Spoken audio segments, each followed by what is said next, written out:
যে মাদিটা দেখতেছেন সাদা, এটা হচ্ছে ওর জোড়ার নটটা। এই নটটা খুবই অসুস্থ আর কি।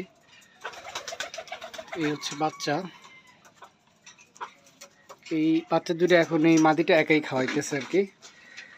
এদের আগের বারের বাচ্চাগুলো হচ্ছে এগুলা দেখছেন। এই বাচ্চাটা খুবই অসুস্থ। এটা ট্রিটমেন্ট চলতেছে, আল্লাহ ভালো জানে সুস্থ হবে কিনা। দুইটা বাচ্চার মধ্যে এটা অসুস্থ আর কি।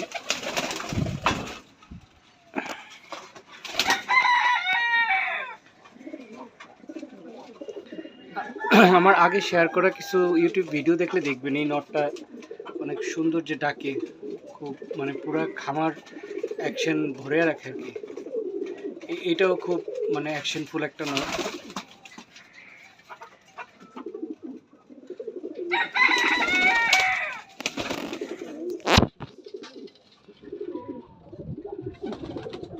এই যে সাদা নটটা আছে ও খুব অ্যাকশনফুল ছিল, ও শিখার কারণে এখন বেরোইতেছে না আর কি।